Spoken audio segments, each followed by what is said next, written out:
trees in the backwoods night. Red lights cutting through the pine in flight. Bigfoot stomping with his youngling beard. Whispers of tales that ain't too clear. UFOs buzzing solo through the haze. Howling banshees set the forest ablaze. Jersey devil howls, drink rays to the sky. Drunken cryptids party until the morning's night. Yeah. It's showtime, running wild in the moonlight. Stars burn down, watch the freaks all take flight. To good times. Raise your glasses to the mysteries divine. It's showtime, let the cryptids realign. And welcome back to another episode of the Drunken Cryptids. I just want to give a quick shout out to blademedia.com. Dylan, thank you for all the hard work you've done on the website and the logo. Man, it's amazing. Beautiful artwork. If y'all want a great example of what Dylan can do, check out our website, drunkencryptids.com. Even better yet, why don't you go check out his website, blademedia.com, BLAYED media.com. I always do that every time. Also, real quick shout out to the rest of the team. You guys know who you are. I appreciate all the hard work you guys do in the background. I wouldn't be where I'm at today if it wasn't for you. And of course, I got to shout out all my good friends out there in the podcast community. You know them, you love them. Of course, we got the Nevermore Hollows, Miss Monsters and Mullets, Chumming with the Spirits. I have a special little bit, but they've already worked their way into my heart for some reason, and they've moved in, set up shop, and built their own bar. And I think they're out trying to figure stuff out, and they're right there. For some reason, they just, now you're like that you have, and you just can't get rid of them, and you wouldn't want to if you could anyways. Great group of guys at Chumming the Spirits. And of course, Eric Salagi over there with Uncomfortable. I can't talk enough about him. So again, you guys, when you don't listen, make sure to check the shows good as well. We'll have one definitely. We do have the events coming up. October 4th, I will be a guest speaker. That's right, my first official Bigfoot Jamboree 2. So if you're in the area, you guys, come on out. The tickets are for sale. I'll make sure that Tommy posts the links on there so you can get your tickets to go. I will be a free speaker. Hey, beggars can't be choosers, all right? I'm excited for this one. I don't care. But I am in the family tent. I'm the headline speaker, and I am super excited about that. A truly honor and great group of guys to be up there to go support. So another real trip. October 26th, we will be set up at the Arkansas Paranormal Expo. That's the 26th and 27th, I believe. If I'm wrong in the dates, Tommy will make sure of that because he corrects me all the time. Thank you, Tommy. I love you. But we will be there. And a special thing going on that day as well is that after the first day of the Paranormal Expo, if you show proof and you come down, we're going to do a meet and greet hangout over at Old Bart's in North Little Rock. Bart has graciously opened up the doors and said, if you come in and show that you were at the Paranormal Expo, you will be given a discount. That's right, Bart. I'm putting you on the spot for what you said. So thank you very much for that one. But let's dig into, I have a great guest coming on. We met at the live show, and we didn't get a real chance to really sit down and talk. And I've already talked to a couple of his buddies already. And when we talked a little bit ago, he told me that he actually wanted to do, a person-to-person interview. So this is not over the phone. This is in person. He is sitting right across from me. And our special guest for this evening is the OG of the Chumming with the Spirits. Dave, how the hell are you? I'm doing good. Thanks for asking, man. I appreciate that. Came down. You've been a gracious host. Been showing me a really good time. Did some bucket list stuff. Got me on a submarine. How cool is that? You're welcome. Yeah, bought me a beer. And again, thank you for that as well. Even bought me lunch. You were maybe I shouldn't be putting all that out there. I don't want people everybody else is going to get free meals and free beers, right? But gave me a tour of the town, and it's been a great time. I appreciate it. Oh, no, the honor. Totally excited when we talked. You said you were going to come down in person. Yeah. I love in-person interviews. I love it. Towards, I love the phone ones as well because it's not everybody can come in and stuff. And I'm kind of a private person. We talked about that earlier off air. Yeah. So, this is like my little sanctuary. So having people on the phone is safer for me. But I love the in-person, the in-studio, if you outdoor in studio, if that's what you want to call it. But it's a lot of fun, and you get a chance to kind of get more of the emotion and everything of what we're doing. But so let's talk about Chumming with the Spirits. So before we do anything else, let's talk a little bit more. I want to talk about your show. Okay.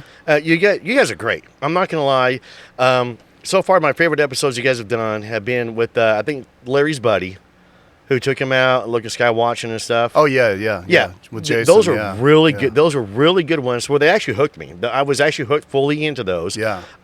It blew me away. I was like going, to where, I'm like, I want to do this. Sure. And the questions that you guys do and the ideas and the theories that you bounce off of each other are really unique.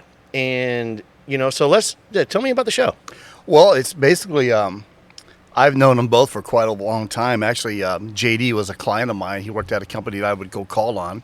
I'm an account manager for a distribution company. I walked into his office. I saw an Iron Man poster. I'm like, I like this dude already. So we started talking. I started taking him to lunch. And then I took him out on an investigation that another friend of mine had.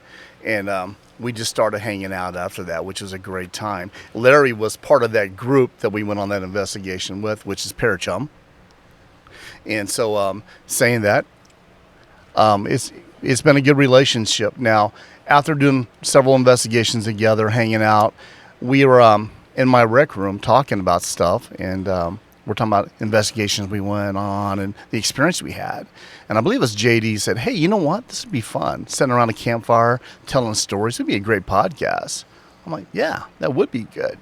So next thing I know, we're in my rec room. We're doing a podcast talking about our experiences and heavily drinking. I'm not a great drinker. Usually after 2 drinks, I start slurring my words, which you can see in some of the videos. You're like, oh, gee, that's enough. Actually, never picked up on it. Oh, okay. Well, good. I'll be honest with you, never have picked up on it. You guys do, very well. I'll be honest with you. It's where, when I've already interviewed JD, I've already interviewed Larry. Yeah. And, we were, drinking at the time. Never picked up on their slur. Now, I've been drinking on some of mine, and I've heard me slur. No, I've definitely heard myself slur. So. I think we're bigger critics of ourselves. Sure. You know what I mean? And when we listen to our episodes, we come back and, we break ourselves down, and I'll go, man, I should not have done that. And I'll mention it, and I'll have people go, I didn't hear that at all. Good. So the fans probably aren't listening to it. And you guys, I love my fans. I appreciate you guys. You guys are awesome. But, so you did investigate. So what got you fully involved into the paranormal all that stuff? So you're more of a paranormal versus a cryptid guy, right? Right. I really love cryptids. I've been enamored with Bigfoot since I saw the original film from 1967, right? And that hooked me. And my mom and dad were not like, this is not real. They did not say that. So, which, you listen to your parents, right? So I'm like, okay, I like this. So saying that, if I can turn the tables just a second, I have something for you that I thought I'd bring to you, and I hope you like it as much as I think you will. You're breaking it out early. Yeah, I'm gonna, since we're already talking about cryptids, so this is actually a casting of Patty. Oh, no and way. And it's signed by Gimlin, and I thought it'd be great for your tavern. So when you rebuild your tavern, I hope you have a place for that. I do. Yeah. So here's this is so. Thank you so very much, you guys. I'm almost to tears. I really, really am. And that's autographed too. Yeah. He signed it. Oh, I'm speechless. Yeah, I was hoping you would have that reaction to it. Oh man. Yeah, I went out we might have to pause for me to kind of wipe some tears out of my eyes. That's okay. Man. You're going to make me tear up if you do that. Seriously, this is, well, guys, this is special. Yes. So my hope was that when the tavern's built, that you'll have a place for it above the bar or something like that. Man, the Patty track signed by Bob. Yeah. This ties in, and we'll get to the paranormal stuff. And we were talking earlier, and chasing a dream to do what we're doing. I just got back from an investigation yesterday. Yeah, I'm excited to hear more about that. Well, it was on the live this morning, but getting a chance to chase a dream that involves trying to get to the bottom of the cryptid and the paranormal world. And it is absolutely, and the people that you meet in this involved in this community and stuff. And there's a lot of ego involved. There's a lot of people with a lot of ego and a lot Sure. of, self-righteousness. But, coming across, like I said, with the Chumming and with, Crypts of the Corn and, Eric from Uncomfortable and the guys at Nevermore Hollows and even, John over there at Miss Monster Moles. I mean, it is absolutely just... I'm wearing y'all's shirt. Yeah, for the interview. Thank you so much. You gave me a shirt for my wife today. I think it's going to be. I guarantee it'll be worn. Thank you so much for that. It was a special shirt for special reasons why we wanted to do that. Oh, thank you for everything going on in your personal life. So, I appreciate that. We don't have to talk about. That's not what we're here to talk about. Sure. That'd be another episode of Tales of Our Lives or something like that. Because everybody goes through dramas, and I did want to lightly touch on that one real quick because we didn't get a chance to really talk about the other, a couple of weeks ago on the phone about what's going on in the situation. And the one thing I have learned, and is what I went through last year, when you start on this journey, and it's the right, it's the right journey that you're going on. When all of a sudden the weirdest things out of left field come out of nowhere that you would never expect, emotional trauma, physical trauma, and it just seems as though that it's you're doing the right thing, and it's God's way of pushing and making sure that I'm so appreciative and grateful for everything that has happened to me in the past year and a half. Of getting the show started, getting out, meeting. If you'd have told me 3 years ago, I'd be sitting here talking to you, looking at an autographed track of Patty from Bob Gillen, I'd have laughed at you. Yeah. If you'd have told me, 3 years ago that I would have been in the woods and got growled at, that's for another episode, I would have laughed at you. This is a dream. So instead of now being the guys that we watch on TV that we would emulate and look up to, Dave, we're now those guys. Yeah. Well, you are for sure, right? Well, no, you guys are too. Hey, you have an award-winning podcast, so so I'm a little nervous. This is the first time I'm being on an award-winning podcast, and I'm the guy that asks the questions. I'm not the guy that tells his stories. So I'm hoping I don't hurt your podcast in any way. I almost wish now you would have given this to me earlier because I feel like this is going to take away from the show for you. This is amazing. No, not at all. I just, I bought that at the... You can probably describe to everybody what I'm doing, so... Well, you're hugging it, and that's fantastic. Which we'll get a picture right next to the other picture I took earlier. We're going to have to. Yeah. Whenever she comes back out again. Did you tell her what you were giving me? No, she has no clue. She has no clue whatsoever. So when I saw that at the Paracon I was at, Russell Cord, he had him. He's really good friends with Bob Gillen. I knew I wanted it. I didn't know why I wanted it. Well, before we get into how was Russ? He's actually one of the guys out there I do want to meet. I liked him a lot. Do you like him a lot? Yeah. He's an ex-Ranger.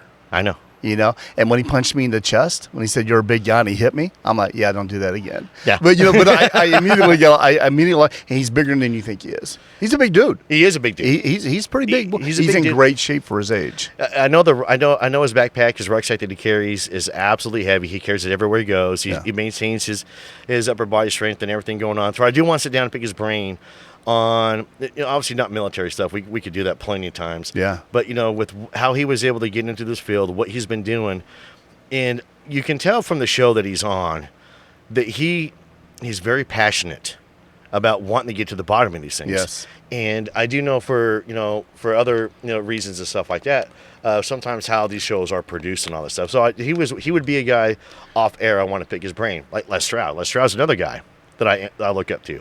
That comes into this. I remember when he was doing the Survivor Man series, my thought was, has he seen anything? Right. And then come to find out, yes.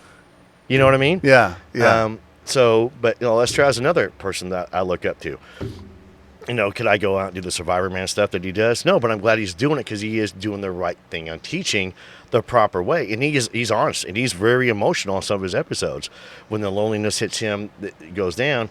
But watching Russ gets in there, and I love a couple of episodes. He'll look at the camera and go like, "Are you okay? You keeping up?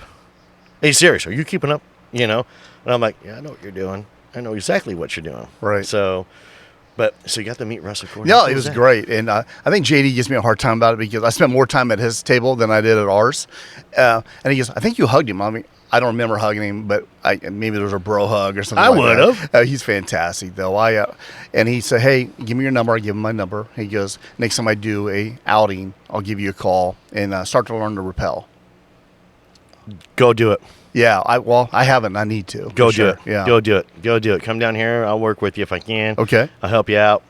Believe me, I'll Whatever need all can. the help I can get. You saw me climbing out of that sub today. You That was did rough. great That on was the rough. submarine. That was rough. You did great. You did great. It was our first time. It was an arrow opening. I mean, you're a big dude. I'm not gonna lie to you.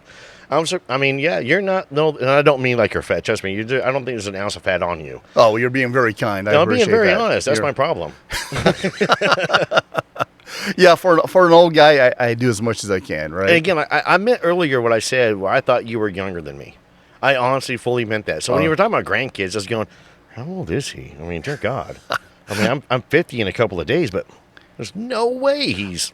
Well, if it's anything, you look like you're in your 30s, so there you go, bro. So my secret is oil of Olay.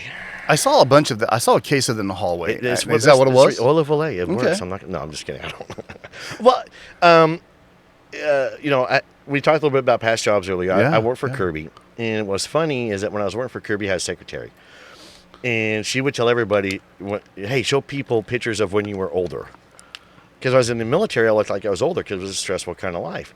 And getting out, I try and live my life in a very positive, uplifting, try and be as drama and stress-free as I can, because that wears on you. And I've met people who are 10 years younger than me who look 10 years older than me. And I'm like, whoa, there's no way you're like 40. There's no way. Right. Are you really? And I'm like, but you've had a tough life. Yeah. And, I've had a tough life. You've had a tough life. We talked a little bit about your childhood and for stuff. sure.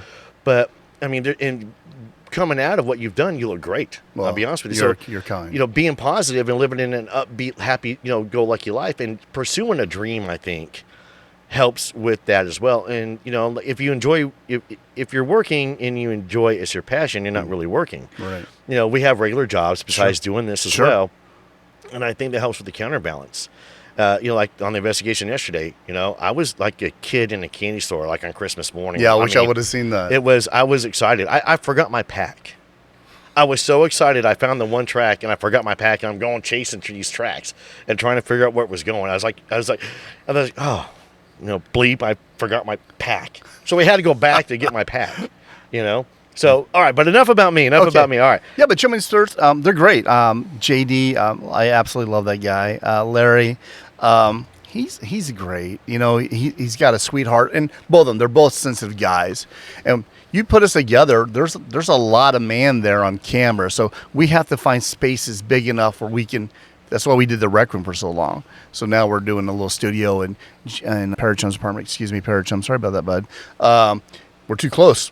We need breathing room, right? So, yeah. So, well, I get it. So, the old tavern and stuff like that was really nice set, that we had down there. And, here we're working on building a better tavern. That's actually where it's going to be at, is over there. That's going to be amazing. So I want to keep all that, see that foliage right there? I want to keep all that part of it. Nice. I want to keep that natural foliage and everything that goes with, the kind of the tavern theme. Outdoor kind of. Yeah, absolutely. So I love the giant elephant ears. I'm going to throw some of the colored ones in there, just give a little splash of color. Sure. You need color. So I'm all about color in life. I really, really am. So it's a Meatloaf song, everything louder than everything else. Oh, great song. You know what I mean? Great song. It's Exactly. not Sabaton, but it's great. No, I love Sabaton. It's another we talk about Sabaton. I mean, I actually, I'll be honest with you, I thought about trying to reach out some way to talk to the guys at Sabaton and see if I could just interview them. Just to talk to them. How fun would that be, though? Yeah. So, but another band that I want to talk to is Senior Pinch. I don't know nothing about Okay, so them. Senior Pinch, they're not huge. They don't really have albums or anything, but these guys wrote cryptid songs. Okay. Yeah. So when we get down, before you head back up, I'll play some of the songs. That's fantastic. To where if you notice a little alien guy peeking around the tree right there, that's Frank. Okay. So they have a song about alien abductions. Nice. Yeah. Nice. Frank is this. So that's Frank. Searching for Sasquatch. The Dogman Blues is a great song. And these guys have never had a cryptid, encounter or anything. They just researched up and thought we'd be cool to write songs about it. How fun is that? I know. That is awesome. I want to hear it now. I'll play it. As soon as we get done recording, I'll definitely knock you out.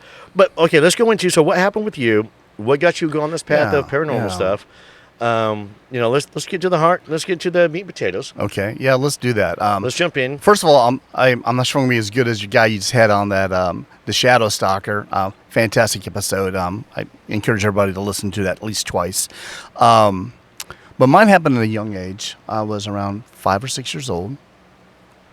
And I couldn't go to school for whatever reason that was. We lived in a house probably built in the early 40s. My brother, my sister, myself, and mom and dad. Little 3-bedroom, 1-bathroom home. I couldn't go to school. Wasn't feeling good. I guess I was sick. And everybody's leaving for school. And my sister turns around and she says, "Hey, don't play with my Barbies." Now, come on, I'm a guy.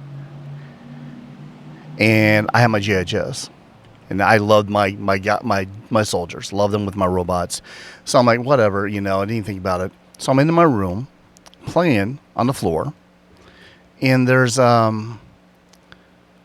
started realizing, hey, I'm going to go get her Barbies. So being the kid I was, I grabbed their Barbies and undressed them at 5 or 6 years old. And I was playing with my, just to see, I guess, and playing with my soldiers. And I remember it was just really still in my room. And I look up as I'm on the floor. I had a double closet where the door slid one way or the other, or both ways. You could slide the doors but one way or the other.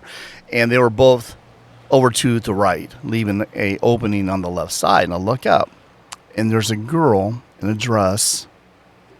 It was a brown dress, watching me. She had a white ruffled shirt underneath the dress. So I was embarrassed. I was absolutely embarrassed. 5, 6 years old, you don't know what an apparition, a ghost, a spirit is. All I know is this little girl's watching me play with girl toys, and I was completely embarrassed. And I put my head down in shame and started mumbling, like I was apologizing what I was doing. There was not a response, so finally I looked my head up and she was gone. So I think that was the first step toward the paranormal. Now, I don't know if there was a child that lived there that passed away. I don't know. But I know what I saw. So saying that, let's fast forward a little bit. Well, let's unpack that for a minute. Okay, sure. So, first off, I was a child in the 80s, and my little sister had strawberry shortcake. Okay. And my G.I. Joes would invade strawberry shortcake all the time. Okay. So there's nothing to be I appreciate embarrassed that. about. I appreciate that. Oh no! I mean, I had a little sister too. I mean, my mom had friends that had girl kids, so I played with Barbies as well. Mm-hmm. You don't want to make fun of me? Go ahead. Well, being so a ranger, what? not too many people are going to make fun of you. That's not going to happen. You'd be surprised. But so there's nothing to be ashamed of. But I get what you're talking about though. So when you saw this, I mean, you describe her great. Yeah, I remember like it was yesterday. Yeah, when you see your first apparition, you don't forget it. No. So when it happened, you said you felt embarrassed more than anything else. No other feelings that you remember? Just embarrassment that I was busted and I had naked Barbies on my floor and my G.I. Joes. Same. And I was just like, wow, I did what I was not supposed to do. This girl caught me doing it. And again, I didn't know what she was. I just knew it was a person watching me doing it. You think maybe like your sister's friend or something?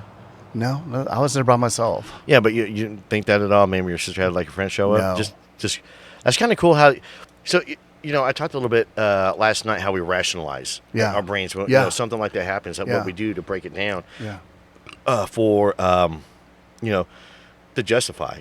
And that embarrassment right there, I think that's kind of, not funny in a ha-ha funny, but, it's funny in a way to where you got embarrassed. And I think a lot of folks that actually had some of these encounters and stuff like that to where, they are embarrassed by them. And so, yeah, that's kind of crazy that you saw I didn't know what to think, bud. I had no idea. All I know is this little girl saw me and doing something I was forbidden to do, and I was doing it. And when she was gone, I didn't think anything about it because... Sorry about that. No, that's great. That's great. Yeah, take a picture. This is good. I'm glad you like it. I was concerned you weren't going to. Try and get us both in it. Yeah, this is live podcasting. Professional podcasters here. So, I didn't know what a ghost was. No, had no idea. Well, so you mentioned, earlier that, when you saw the Patty Gimlin film. Yeah. Because that was the film you were talking about. Yeah. So when you saw that, your mom and dad were like, no, that's not real. That's not real. That's not real. No, they were like, They're not. They're saying it was not. They were believing that was real. Okay. I mean, you misunderstood me. So I apologize. and I apologize for that one. No, you're good. Because I'm about to say, because my parents on the other, like, oh, no, Bigfoot's real. My whole family was like, yeah, Bigfoot's real. All but my one uncle. Yeah, the only thing I ever went against my dad was when he was a Cowboys fan. That's why I became a Steelers fan. There's nothing wrong with that. I support that 100% for obvious reasons. I love my Cowboy fans out there. I love you guys, but, go Steelers. Yeah, that's right. That's right. What? Her dad's just a Cowboy fan. Oh, God bless him. I'm sure he's an amazing man. He is a great guy, actually. So, Yeah. all right, so that was the first encounter. Yeah. Okay. So, fast forward in the same house. This is the one I get choked up on. So this is why I thought it would be important that you saw that this is not a BS story. I tell my guys on Chumming the Spirits, if we don't have evidence, you don't have collaboration, it's a BS story. And we all kind of chum with each other on that. I wake up. It was nighttime. I was asleep. I wake up middle of the night. It's dark. And I'm being held in the air. You know how you pick up a child. You have a child. Mm. And something has me underneath my arms. And I'm suspended in air. And I remember looking around, not seeing not my mom, not my dad, nobody there but me in the dark, being held in the air with my legs suspended. I remember looking down, seeing my feet off the floor by a couple feet. Terrified. I was so terrified, I started screaming. And when you're in a lot of pain or you're so scared and you're screaming as loud as but nothing's coming out? Yeah. Yeah, that's what happened. And the last thing I remember was passing out. I wake up when it was daylight with half my body on the bed and half my body off on it. And I just remember, again, I was around the same age, shaking like a leaf on a tree, just completely terrified. And I had no idea or way to explain to anybody what happened. And I suppressed that for a long, long time. So that was my second encounter. And I think that's what got me on the path of ghosts. Yeah. Yeah. So there's a lot of questions right off the bat. Yeah. Okay, so how old were you? Do you remember? 5 or 6. You were 5 or 6 years old? Okay. All right. And it said you couldn't scream, though. I was screaming, but nothing was going on. I was Was it straining gasping? so hard. Yeah. Yeah. Yeah. So it reminds me of, if you're having a dream Mm-hmm. and you're supposed to be screaming or trying to bellow out and you just can't do it or anything like that. But no, okay, but you woke up, you're half on and half off the bed. That's correct. Outside, on top of the covers, I'm assuming? Yes. How are you dressed? In my undies. I always just wore tidy whities back in the day, right? Okay. Were they on the right way? Everything was normal? Yeah, everything was normal. Yeah. Like no T-shirt or nothing like that at all? No. Because that almost has abduction vibes to it. No, I'm not talking like the ghost. That's I'm talking interesting. actually alien abduction vibes. Yeah. Some abductees actually will talk about that. So being floated, pulled up, feel like they're being lifted up off the bed, and yeah. So, but a lot of times though, when they're back in bed or in that area, their clothes are off. There's something off, and maybe they were in a rush to put you on and off the bed. Was your head off the bed or just your legs off the bed? My legs. So your legs. My lower body was off the Okay, bed. were you at the end of the bed or the side? I was on the side of the bed. Okay, so when you were levitating, were you vertically, level with the bed, or were you like spun? I was. So the bed was behind me. Okay. So it was like someone grabbed me out of the bed and lifted me up and was looking at me. So my back was to the bed. Okay, so you felt like hands on you? Yes, I felt someone with hands underneath my arms. I remember and that's what woke me up. Okay, so you weren't, you were being picked up by your arms. Yeah, underneath my arms. Oh, so you weren't like level. No. I was being picked up in the air like you're looking at your child, how you pick up your baby, your youngster. That's exactly what I felt. Whoa. Yeah. And that's what woke me up because I could feel the pressure underneath my arms being lifted. I might need another beer. I think we both probably need another beer. Yeah. It took me probably 45 years to tell the story the first time, and I suppressed it for such a long time. I finally broke out and told my wife. That was the first time I was able to tell the story, because I don't know if you could tell, but I'm a little choked up about it. I'm sorry about that. No apologies. That safe space. Absolutely. So it was a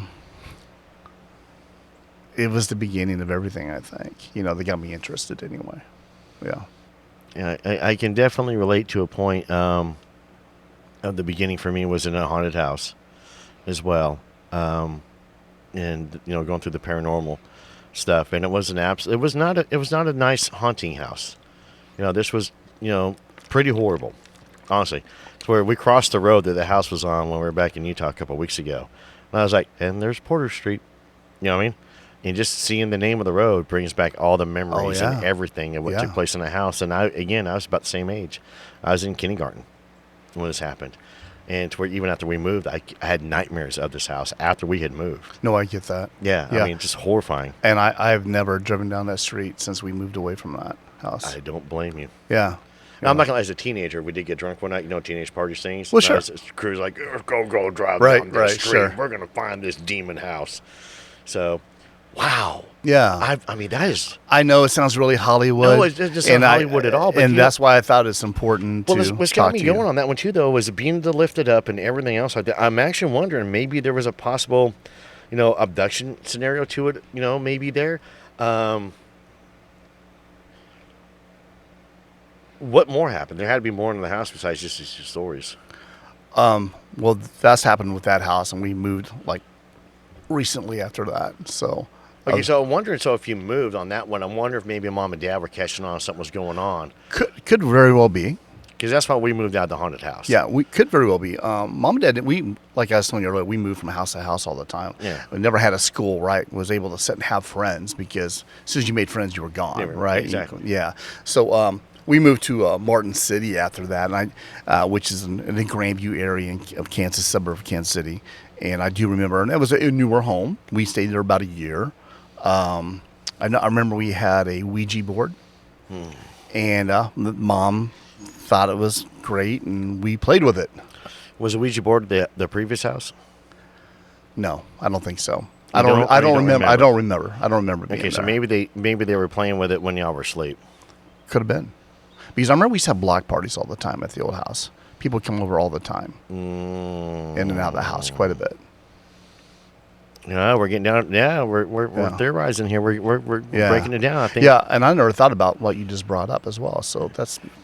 So mom, and the reason I bring that up because it's just not one of those spur of the moment things where mom may have had that previous at the previous house, and maybe that's what I mean. Ouija boards are. I'm a very anti-Ouija board guy. I am now. I'm very anti-Ouija board. And believe it or not, to a lot of things when it comes to the internet, I kind of feel the same way. We manifest these things. The Rake is a new cryptid. Slender Man is a new cryptid. Yes. And these are generated through creepypasta. And so the energies and everything going through the internet and the willpower of willing these things into existence, I think, yes, what's happening. Like a tulpa. Yep. That's fantastic. Exactly. No, I love it. So that's one of my theories. Yeah. It's just a theory of mine. No, you know what? I think if we close ourselves to other people's opinions and thoughts, then we never grow. So well, that's true. And when you're in this field and you're in this, you're doing these studies and stuff, you have to be able to open up and you have to be able to view everything from a open-minded perspective. If not, I mean, what are you doing this for? Right. On the Sasquatch campaign, I'm in all the camps. I can argue for every camp and I can argue against every camp, because there's enough evidence for every camp to exist, and paranormal too. And on the paranormal side, that's where it gets a little deeper for me, because when it comes to cryptids, we're actually dealing with a flesh and blood creature. Even if it is interdimensional, even if it's cloaking, even if it is Bigfoot, Sasquatch, Dogman, Mothman, whatever, there is a flesh and blood element to it. But when it comes to the paranormal side, that's where we're dealing with something that's not. And where's it coming from? Like on the chat that I was in with you guys, and Perry Chum asked, why they're, animal ghosts. My question was, what's a ghost? That's a great question, because to this day, when I tell a story or like something I experienced or saw, people are like, "So was it a ghost?" I can't tell you what it was. I can tell you what happened. I can tell you what I saw. Yep. Yeah. But any more than that, I don't have an explanation for you. That's why part of the reason I do it. That's why talking about this. Well, first of all, it's therapy for me. Talking about what just happened to me as a child is very therapeutic. But I want answers. I'm looking for answers. I think anybody in this field. So when people say, "Oh, the door opened," I'm not. Well, that doesn't say it's paranormal. Oh, the K2 meter went off. Okay, so, oh yeah, the REM pod went off, and it kept on going off for 20 minutes. Yeah, I'm sorry, man. That doesn't do nothing for me. I want something hardcore, recorder, video. I want to see with my eyes or my ears. That's evidence to me. Well, so on evidence, we'll talk a little bit about evidence. Gaining evidence for a parent. Okay, so like the growl that happened yesterday. Yeah, I was asked. I'm intrigued. Did you record it? How am I supposed to record a growl? Do I know about the growl? No. Am I supposed to walk around with my recorder going the whole entire time? And everybody has it in their idea because they watch the shows. Sure. So they're seeing, a 3-minute, 2-minute portion of an investigation at that point. Right. They're not seeing they're not seeing the whole big picture of it when you do the investigation. Sure. So we're not walking. Now, Jacob did a great job of holding the camera up and trying to record and trying to walk at the same time. And, which is my argument on the Patty Gilman film. If you're recording and trying to do this and you're walking through the woods, you're going to look down. If you're wearing a mask and you're walking through the woods, you look down. I'm glad you said that to me today because that's something I never thought about until you said it today. Yeah, you're going to look down. Yeah, you're absolutely right. Not one time does Patty look down. I agree with you. Not one time. I agree. And she looked to the side. She looked to the side. Say, what are you doing, man? Yep. Yeah. So for the evidence portion, it's hard to gather the evidence that we need. And unless we have the GoPro running 24/7, they don't run that long. Right. Have it going to record. And I wish we could have come recording, but that's where a good film crew comes in place at. Absolutely. And I happen to know a great group of guys who have volunteered themselves to be a great film crew, and I cannot wait to start filming our first stuff. I'm referring to you guys. Yeah, I know you're referring to. And obviously, you haven't seen me videotape, so maybe I'm sure I'm going to be that guy for you. Look, I can promise you can't be any worse than me. Okay. I'm the one guy you do not want filming. Because I'm going to be like, look, butterfly. Yeah. I get distracted easy sometimes out there. Go, oh my gosh, look over here. Meanwhile, Sasquatch is waving at me, and I'm like, oh my, look, there's dirt. Right. So right. God, clinking bottles. But what's going on? So, Mom breaks out a Ouija board. Oh yeah. So it was a gift. I mean, we're opening. I think we got it for Christmas. I felt like we had it. So maybe it was. But why did she? Maybe somebody brought it over to the old house. And that's a possibility. I just know we played with it all the time. But I always thought it was my sister pushing it around. My sister has a connection, I would like to say, to the other side. And that's a story for another time, that some of the things she's gone through and experienced. She wows me a lot saying that. When we moved from Martin City, for some reason, we moved again. We went to Belvedere, which is Belton, Grandview area. And not a lot happened there, to be honest with you. But soon after we moved there, we went to a place called Troost. We lived off Troost. And we lived in an old Spanish-style home with a flat roof that has stairs go up to the top of the roof. And and the door that opened up to the stairways was in the middle of the hallway.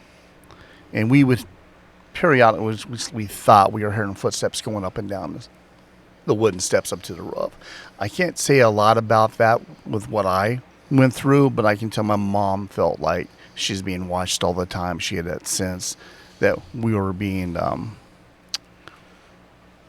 haunted, I guess you'd say. Grown up haunted here. Was it a curse? Was it a family curse? I don't know. But when we moved from Troost, we moved to a place called Terrace Lake.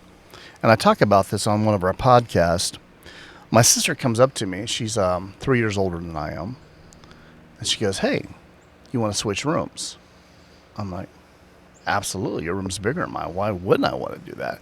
So I'm in her new room. I'm putting all my Kiss because I'm a Kiss fan. I'm putting all my Kiss posters up on the wall. I'm digging life. And I hear a very rough, I hate to say it, but a demonic sound by my window. And I heard, I don't want to say the words because it's probably something that should be on your podcast. But, okay, well, I heard a growl, if you will. Then I heard my name. What the F are you doing? So immediately, and I think I was around 11 years old at this time, between 10 and 11. Immediately, I thought it was my sister jacking with me, right? How the hell she did that voice, I have no idea. So I'm like, Rhonda, stop it. Then it happened again when I was hanging up another Kiss poster. So I walked out of my room, walked to my old bedroom. I go, you need to stop this. And she looked at me. She goes, what? Did you hear it? I go, are you kidding me? She goes, what do you think I changed rooms with you? And I'm like, holy crap. I was terrified. Matt, I was absolutely terrified that I heard. I go, what did you hear, Rhonda? And she said the same thing. She said, Rhonda, what the F are you doing? So here I am, 10 years old, 11-year-old age, and I'm like, what do I do? I mean, I have no idea what to do now. I go, so I grabbed my Bible, and I go into the room, and I start reading passages. I don't even know what passages they were. I was a 10-year-old kid trying to figure out what to do about this, right? And after I did that, for the period of time we lived there, I never had another incident like that again. That was it? No other time? Not at that house, no. At that house? At that house, correct. Okay. All right, so because you brought up family curse earlier, and that might tie into with the Ouija board, to be honest with you. There are a lot of risks, in my theory and opinion, of Ouija boards. It's kind of a willing and bring it to being. I will tell you honestly, that's not your great grandma telling you how to bake cookies. You're right. You know, Yeah. and she's not going to tell you what the family fortune's at or anything like that at all. It's going to be something else that's a lot stronger and powerful, because I'm in the belief system, you know, that my great grandma is not communicating with me because she's up in heaven baking cookies for other people in heaven. Yeah. You know what I mean? Yeah, sure. And if there's a family fortune somewhere and she knows where it's at, she's telling the people up in heaven where it's at. You know, and this is where me and the paranormal get into some really, and I get really questionable on what we are experiencing. I don't believe every haunting is demonic. I will Absolutely. swear up and down. Yep. Prime example, when I was at the Crescent, there was nothing evil that I experienced at the Crescent Hotel. Yeah. At all, and that was I witnessed a full-bodied apparition. Yeah, that's exciting that you went there, because Yeah. I went there as well. So I love your story, Matt, I know you send us pics, and I'm like, I don't know, bud. You know, I'm that guy. You have to really convince me. So- then I heard your story. Well, so on the story on the picture that you're talking about, you know, right off the bat, it was everybody goes lens flare. I'm like, no, here's lens flare. Here's the picture. Two different things. But again, our mind wants to go and justify that. Whatever that cloud is not lens flare. It's below the lamp. It's below the light. And it's its own separate. And you can see the light of the door behind it. Right. That's not lens flare, because the lens flare is going to block that out. And that's where, you know, and that's what we do as well. Me and Tommy are really good at it. Chris is really good at it. We're good at breaking things down, looking, going, no, it's not it. It's not what you think it is. And I break people's hearts out there, and I'm sorry, you guys, when I do that, but because you want it to be doesn't necessarily make it to be. That's real. That's You real. know, we thought we had an EVP, and it wasn't. Right. You know, and it's like, oh, man, you know. But Yeah. we got to go on the side of no before we go on the side of yes. Well, I think when in doubt, throw it out. Yep. You know, I think that's just the way it's got to be. It's supposed for to be. sure. Yeah. So let's go to this family cursor real quick and tie in with the Ouija board. Sure. So I'm thinking, because it quit at that house, but obviously you're going to have more that happens further down the road, correct? Correct. Okay, I hope I was loud enough on that one because I'm away from the microphone. That Ouija board keeps coming back to. I keep circling back to that for some reason. So the demonic sound. So it said it twice. Yes. Growl, WTF are you doing? Yes. Well, so Said my growl, name. Said my growl, name. Dave, WTF, what are you doing? Yeah. And then your sister goes, Rhonda, she heard it, Rhonda, WTF, what are you doing? Correct. That is crazy. And I don't know what else she heard. All I know is she heard it enough where she came to and she tricked me into switching rooms with Do you her. blame her? No, but I've never forgiven her for that. I can tell you that. I get that, but still, Yeah. I don't blame her one bit too. Hey, you want to switch rooms? I sure do. Great, it's your room. Have fun. Yeah, I can tell you for I can But tell you know what? So she may have thought by switching rooms it was not going to be there. And it might have been her, you know, in older, so, you know, in Yeah, her I defense. don't think So so. you got, so Yeah. look, think as a child. Yeah. Think as a kid, right? Covers, under the covers, you can't see me, I'm safe. Right. You know what I mean? Yeah. Okay, so if I leave, okay, it's good. It's not my problem. It's gone. She wasn't trying to. I don't think she was passing on to you because, especially when you said, she looked at you, she goes, "You heard it too." And if you said, she was kind of freaked out that you heard it. Right. So she probably wasn't happy the fact that she put her little brother into the situation. Yeah, But you don't now know what my do you do? sister. You Yeah. don't know, yeah. Oh, really? She's malicious. Absolutely. Oh. Sorry, Rhonda. Good luck out there. Yeah, exactly. If you're listening, Rhonda. But, that's... Okay, so next house. Good Lord, let's go. Okay, so yeah, and again, this is why I thought it was important that we talked face to face because if I was on the phone with someone, I'm like, okay, this guy's a quack. What the heck? Okay, so let me pause you real quick on that Okay. one. Okay, so especially for everybody listening and for you out there, one,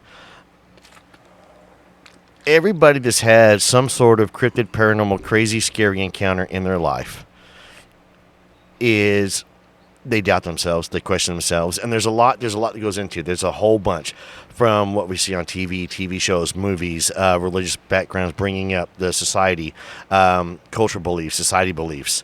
These things aren't supposed to exist. These things aren't real. This isn't right. As you said, this is a Hollywood thing. No, that was a demonic thing, not a Hollywood thing, demonic thing. Yeah, it could be great in a movie scene, but they had to come from somewhere. Right. Right. And if you have to look at it as the fact that this is an event and something that happened to you that left this mark on you, evidently. Yeah. And for anybody listening right now, too, though, I mean, we don't have to record you. If you just want to call and talk to me, man, we'll talk. We'll shoot the shit. I mean, ask, Dave, Absolutely. I'll tell you that right now. Yeah. But, there's, a lot of people get chastised for what we do. A lot of people get chastised for what they've seen. Right. No, you didn't see that. That's not real. You're fake. You're making it up. Oh, you have an overactive imagination. Sound familiar, guys? It was real. Yeah. It was real enough to leave that impression. Yeah. My second Shadow Man encounter, and I told my family about it. Oh, no, that's not what you saw. And I'm like a 4-year-old kid going, F you. I know what I saw. Right. Right. There was somebody right down there in the basement staring at me, looking at me the whole entire time. I'm not dumb. I'm 4 years old. I'm not watching scary movies. Right. I don't know what a ghost Well, is. that's it, right? And that was always my pushback on what happened to me when I was younger, at between 5 and 6, that I remember like it was yesterday.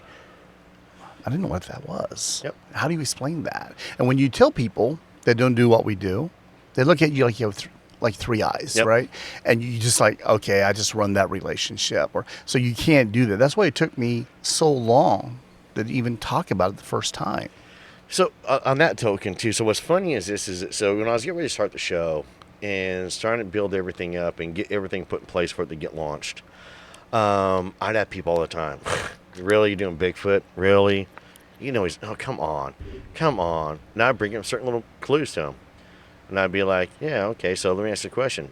Mister, I go to the woods all the time. I've never seen anything. You go hunting all the time. Yep. Okay, so people, and don't hate me on this one, guys. Just because you go deer hunting during deer season doesn't mean you're in the woods all the time. You're in there for a couple of hours. And then you look at the total hours that you're actually in the woods versus when you're not in the woods or you're at camp. Let's be honest here. But every hunter who's been hunting for years that I've talked to down here in Arkansas, and I'll ask them one question. Have you hit a deer? You shot it. You hit it. You saw the round hit it. You did. Wasn't a drop dead shot. Good shot, though. Jumps into the woods. Yeah. You wait 30, 45 minutes. Get out of your stand. Go to the blood trail. Start following the blood trail. No deer. Blood trail stops. Everything stops. No deer. Right. Now, and that does happen, man. And that's exactly what you do when you get, it's a mortal wound. You know it's going to go down, but it didn't drop right there. Nope. You wait your time before you go out and track it. And hasn't happened to me. I'm a crack shot. I hate to say that. I've always dropped everything I hit, except for my first deer. I think I hit it 5 times, so that's another story. But the Drunkencryptids hunting show. So that happened, and you hear those stories like, "Hey, I tracked that thing for hours and I could not find it. The blood trail stopped. I don't know where it went." Yeah, out of nowhere. Yeah. There's no trail, nothing after that. No movement, no animal trails, yeah. I would have never thought about that until you just said that. Yeah. So my theory on it is too is that so because most of the places, there's deer feeders. I mean, everything put them on it. They start putting corn out. Everything start bringing the deer in. It happens. So Sasquatch knows this. They're not dumb. They know this. So they just wait. Cool. He's gonna shoot it. All right. Let's see if we get a free meal today. Yeah. Oh, killed it. Nope. Oh, it's in the woods. It's mine. Yeah. That's dinner. Yep. Yeah. There you go. Yeah. So, this, of course, is a running theory. But I would have deer hunting. They would look at me and go, yeah. Or I'd have a couple of them go, they pull me aside. Okay, so this one time I was in the woods. That one time, yes. And I saw or I heard and I'm like, yeah, you had an encounter. And they go, and they walk off. And then later on, they're like, I don't believe in that stuff. That's not real at all. You're not going to convince me of anything's out there. And again, that's fine, though. It's because of the belief system. We've turned everything into a joke. We turned paranormal into a joke. We've turned cryptids into a joke. 150 years ago, it wasn't a joke. It was a way of life. Paranormal was a way of life. Ghosts were a way of life. You throw salt over your shoulder. You put salt over here. You put iron around your house. You know what I mean? You don't, you go in the woods. You don't whistle at night. There were reasons why they did this stuff. And it wasn't old wives' tales or old superstitions. There was actual reasons why you weren't supposed to do this and why you had to do these things. We've gotten away from them. I'll tell you right now, my house is staked. Every corner of my house has an iron stake in it. No lie. I follow still some of the same old wives' tales to protect me and mine. Mm-hmm. Because by doing this and learning and wondering what is going on out there, when it comes to the paranormal, there is so much that we could deep dive into, and the rabbit holes we could go through that you and me could probably spend 8 hours and still look at each other and go, still don't have an answer. Right. Because there's not an entity sitting here next to us going, okay, guys, this is what is really going on. And, and I talk to people and go, well, I've talked to ghosts, and that's not how ghosts work, and that's not how this works. And I'm going, are you sure that's what you're talking to, though? Right. No. Yeah, absolutely. You're 100% about that. So, because I can't tell you. So if we were to do a Ouija board, which we're not going to do, but we're to do a Ouija board, and all of a sudden, like, Grandma, hey, I love and miss you. I miss the pancakes. There may be something exciting. How about the chocolate milk? That's my grandma. You know what I mean? Yeah. So it's like the old psychic things. Okay, I'm thinking some of the letter J. I'm Jim. You know what I mean? I know. I see that a lot with mediums and when they're doing their thing, and that's why I have a hard time grasping that they're talking to someone on the other side when I see the mediumship. So, well, I think they're talking to somebody on the other side. Yeah. I just don't think that's who they're talking to. Yeah, I'm pretty. Now, if I'm hurting feelings out there right now, guys, I apologize. My goal is not to hurt your feelings. I have talked to some mediums who are, they've got some really powerful stories that are, to where I can't argue with it, to be honest with you. And I can't at all. And if you look at even in biblical texts, they talk about that. Yeah. So it's even mentioned in the old biblical No, text. you're right. Absolutely. So I'm that kind of guy. I'm not going to lie. We've gotten away from the old biblical text, the original biblical text, the Old Testament stuff, and we've gotten into this whole new era to where, how is it we talk about the paranormal in the Bible? We talk about ghosts in the Bible. The Holy Ghost, for example, right there. Look at that. Demons. There's demons all through the Bible. Yes. There's Nephilim all through the Bible. There's, all these. There's old gods through the Bible. To where, and nowadays it's myth, it's legend, it's lore. It's not actual fact. Nowadays technology is our god. Well, that's well said. That's really well said. You're right. You're 100% right. I'm kind of sorry. I went on a rant there. It's okay. There's a lot, there's a lot to be learned from that. And obviously I grew up, my mom was a spiritual lady, read the Bible all the time, and which is part of my upbringing, right? Listening to her and we're talking. But it is in the Bible, and there's some books that were left out of the Bible, right? That we could talk about those all day long as well. And that'll be another episode. Yeah, absolutely. So, yeah. So after that, we moved to a place called Rich Hill, Missouri. I was going in junior high. The house was on 10th and Olive, so I remember the house really well. It was an older home, 2-story. I think I was up in my room playing my Rush 2112 album. It's a great album. It is a great album, Temples of Ceres. What a freaking great song. Had me hooked on a big, heavy stereo that weighed 200 pounds, right? I remember those theories. Yeah. So I do remember going downstairs and seeing a black, round, spherical ball shoot across from the kitchen area past the stairs into I would call it the family room. And I stayed on the stairs for a while, a couple hours. Am I going to go downstairs? Should I go down and do this? And it took me a good while before I had enough courage at 13 years old, maybe 14, to go downstairs and leave the house. And that was probably my last paranormal experience living with my parents. How big was the ball? I would say probably the size of a basketball. That's what I was thinking.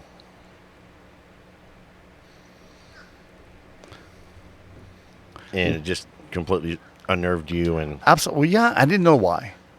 Because after being through what I've been through, I don't get shook up that much. But it shook me pretty good. And I just sat there and contemplated, what did I see? We don't have any animals at that time in the house. What was that? So didn't have an answer, but it seemed like forever. And maybe it was 30 minutes. It seemed like hours.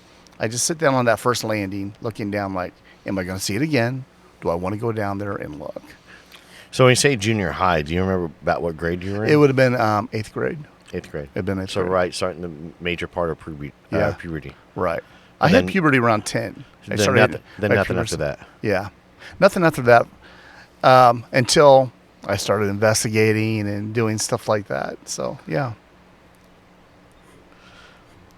Because there's theories out there, and I'm kind of with them some way, shape, or form that pre-puberty and puberty itself, for kids, male or female, everyone's focused on the female is the one that draws in the demons. I don't know why you're picking on females. Talking about poltergeist here. Yeah, exactly. But there seems to be a puberty for whatever reason. The chemical changes that our bodies are going through. I think it does more than just the growth hormones and everything. It's where it changes. All that stuff. Like, I'll be honest with you, what I really want to do on one of my investigations out there is I want to load somebody up on testosterone. And I want to load a female up on estrogen. Okay. I want their levels through the roof. Okay. And I'm wondering if that's going to attract or do something. You know what I mean? No, that's really... So I'm going with like a natural chemical imbalance of the two, right. And wondering what's going to take place and kind of go with that, see if that's either going to repel or attract. That's interesting. So, because what I found when we're talking about mediumship, since it is, if you will, it seems like it's around mostly females or men that are not real masculine. Have you noticed that with mediumship? You're not going to usually see a 6'2", 6'3" NFL player with mediumship abilities. Well, I think that one is because the fact of the matter, like you said, to where when the gentleman gets to that point and what they're doing is they will intentionally shut that part of themselves off. Yeah. They won't acknowledge it. Yeah. They're not going to recognize it because they're into a different state of mind. Different mindset. Yeah. To be honest, like you said, football player, wrestler, something professional like that. athlete. Yeah. Ex-Ranger. Well, no, I'll be honest with you. In the military, there were some, we had some, weird encounters and weird conversations. I mean, I'll be honest with you. So in the field, for training wise, one of the conversations that pops up all the time is paranormal. That's interesting. I would have never thought. And paranormal, religion, home, girls, obviously. Oh, absolutely. Drinks, parties, but you circle right back around to the one it always seems to be everybody falls back on, and we exchange ghost stories. Yeah. Or weird stories, or stories that happened in your hometown that was creepy and paranormal. I would tell the stories of living in a haunted house as a kid. This is before the AHA event. And, be like, yeah, guys, I lived in a haunted house, lived in ghosts and stuff like that. But, oh, cool. Hey, sorry, that was really cool. And then, the AHA event happened. And I would tell that one, I'd be like, oh, man, what do you think that was? I'm like, I ain't got a clue. That's a great episode. Thanks. That's It's featured on some other podcasts as well. That was a hook. That was So- a hook for me. It was a real deal. It was a life-changing event. It was definitely, open, living in a haunted house, but growing up and doing this stuff. But the aha event, still very surreal. As you know, I mean, talking about being lifted up and stuff like that. Yeah. I'll be honest with you, that feeling of hopelessness right there, and you don't know how to. Yeah, I mean that's It was sure. that was scary. I mean, I'm a 50-year-old adult, and that would scare me. Yeah. It was sheer terror for me. It was absolute terror. I can't. I don't know how to describe it coming from a 5-6-year-old child. That what is going on here? Why? No one's holding me, but I'm being held. And I didn't. Man, that was rough. That was rough, and it still messes with me today. There's very few people I can talk to about this. So that's why I thought it was really good of you to call me ahead of time a few weeks, and we just kind of talked about a few things. Yeah, So, once you brought it up to me, I was like, let me make a phone call to you. And of course, now we have a little bit more personal relationship, Yeah, because of what yeah. we do and stuff like that with our shows and Sure. everything. So anybody listening, don't think I'm going to blow you off. I'm really not, I promise. Anybody who's been on the show will tell you that, yeah, I'm going to talk to you. And I'm still a phone call away afterward. And I still talk to former guests, and I'm grateful for the guests that have come on the show in the past and looking forward to the future ones. But, when you said that to me, I knew I had to make a phone call. And I try not to do Friday nights. I try and keep it for myself. That's my night. Now, that's why sometimes y'all be on there. I'm like, I'm not. It's Friday night. I'm not jumping on. I'm No. not. You know what I mean? It's my Friday night. Let me try. I and get it. unwind. We've Absolutely. had a long week. We're Sure. either getting kids or we just got rid of kids. And it's kind of like, okay, let's try and push everything aside. Sure. And not worry about anything. And so when you said that to me, it was a Friday night. I called you. It was a Friday night. It was a Friday night when I called you up. Absolutely. I said, okay, hold on, let's talk. No, you Let's talk. were great, and your fiance, your soon-to-be wife, was on the listening as well, which I had no. And talking to her, I'm like, okay, I feel really comfortable about this now, and I appreciated you reaching out like that. Especially what I was telling you about what else is going on in personal life and stuff like that. And no, you guys are. Yeah, I really appreciate it. It meant a lot to me. So, made me feel comfortable to drive down here. Well, she's a great one. I'm just sitting here behind the microphone. Yeah, you're marrying up. I know. She's marrying down. I feel bad for her. Well, sometimes people pick their projects, right? Well, she's got a good this is like, I'm like the 50-year-old perpetual, Peter Pan. That's real, though. You are that guy, right? Yeah. I mean, like you get a kid and candy store, my body's broken and everything. I'm trying to go chase Bigfoot through the woods. And I know, I'm not, I only have a few years left before I'm probably going to be with the cane full time, and I'm probably going to be with the walker. So I know that my time is limited to be able to get out and do this stuff, and that's why I'm pushing myself really hard to do it. And, and Jacob's really good when we're in the woods together of recognizing when I'm pushing it. Mm-hmm. And Jacob will be really good to step in without saying anything at all and take lead. And I know what he's doing. That's nice. And he's saving my pride. That's nice. That's You nice. know. Well, I couldn't keep up with you today. I was having a hard time with you, bro. And I feel like I'm in pretty good shape. We weren't running anywhere. Dude, you took me everywhere. I mean, it was great. We went to a submarine. You took me. Yeah, we went through the submarine. That was fantastic. I was just walking. I mean, you're a big guy. Oh, I mean, buddy, I don't- we had to I don't- squeeze through I don't- holes. We had I to don't climb. think you could be a submariner. Probably not. Well, you know my story of me trying to become a ranger. Yeah. So yeah, so that was my thing. But Okay, so this was so the basketball shape though was the last thing you saw at mom and dad's house. yeah, as far as living with mom and Do you dad. remember? Because the reason I asked about the 8th grade thing, because when you go through that transitional period, I'm wondering at that point in time in your life, you started like pushing that out, not acknowledging it, not recognizing it. You know, that's a really good question. Wow. Because I just started playing football. I started playing basketball, and I started playing baseball. I was becoming, my dad played all those things. So you always wanted approval of your father, right? Yeah. So I did these things for approval. I'd even go up run track with Pops, right? So I think you're right. I was going through doing a lot of masculine things and pushing things off to trying to be centered on being a great athlete. Well, because you got to remember the stigma about this stuff right here. It's not what we do isn't considered masculine. It's really not. And as a young teenager, and I'll be honest with you, I didn't give a crap as a kid. I've never cared what other people thought about this. Yeah. Never have. Yeah. You know, I probably have the thickest skin when it comes to this stuff than anybody else. You know, and I get poked at all the time for it. And Well, I just being an look at it- salesperson, you're going to have thick skin, right? And to be honest with you, I look Yeah. at them and go, okay, so, you know, you're making a decision because you don't have enough evidence to base an accurate decision on, and you're going off of what hearsay says or what people are telling you what you should believe in. Sure. And so, but at that time in your life, though, growing up and doing those things, you know, I'm wondering if it was still happening, but either A, weren't acknowledging it, and we're famous for that. We are very famous for taking a paranormal cryptid event and going, okay, that was a deer that I saw. That makes sense. That was a deer that I saw. Okay, that eye shine was deer. No, that makes That sense. noise was deer. Right. All right, that's what that was. That Right. was a raccoon. That was an armadillo. You know, squirrels. You know, not realizing that the rock's being thrown at you, or you know what I mean.